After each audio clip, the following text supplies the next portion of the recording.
Alright friends, this question में given है interference is observed by two coherent sources separated by a distance 5 lambda along the y-axis where lambda is the wavelength of light. One source is being placed at the origin. A detector is moved along the positive x-axis. The number of points on the x-axis excluding the point x is equal to 0 and infinity at which the resultant intensity is maximum r and we are given four options. Okay, तो थोड़ा सा इसे diagrammatically समझते हैं question को। हमें question में कुछ इस तरह से गिवन है, let's say if this is the Y axis and this here is the X axis.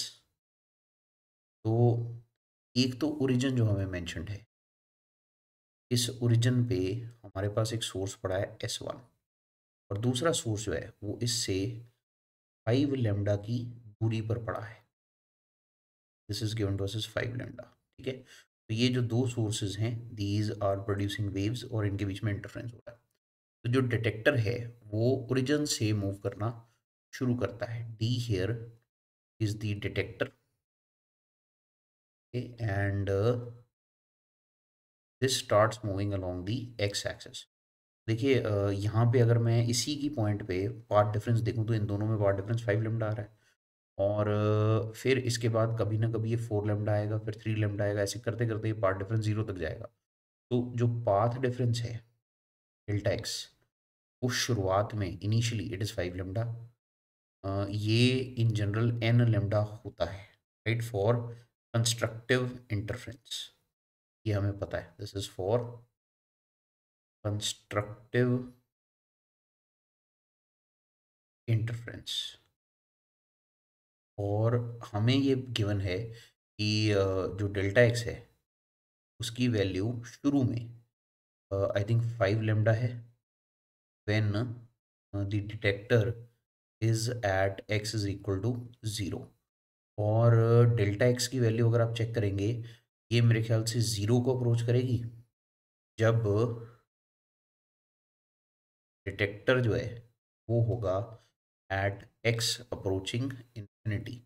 जब एक्स को इन्फिनिटी राज कर देंगे तो दोनों से ऑलमोस्ट सेम ही पाथ हो जाएगा दोनों सोर्सेज से। तो वहाँ पे तो हम ये कह सकते हैं पार्ट डिफरेंस मोर और लेस ज़ीरो ही है और इन दोनों पॉइंट्स को हमने अवॉइड करना है। इन दोनों के बीच में कौन कौन से पार्ट डिफरेंसेस पॉसिबल हैं? देखिए इन दोनों के बीच में you will have a case. पहले समवेयर हियर आई से कोई एक पोजीशन आएगी जहाँ पे 4 लेमडा आएगा, फिर पोजीशन आएगी 3 लेमडा का, फिर पोजीशन आएगी 2 लेमडा, फिर पोजीशन आएगी 1 लेमडा एंड देन फाइनली आपके पास जो पोजीशन आती है that is at infinity. Dotted आगे एक्सटेंड कर देता हूँ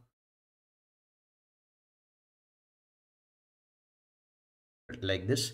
आप देखेंगे यहाँ पे ये आपके पास डेल्टा एक्स सबसे पहले यहाँ पे आता है 4 लेमडा, फिर डेल्टा एक्स पार्ट डिफरेंस जो है ये कहीं ना कहीं आएगा 3 लेमडा।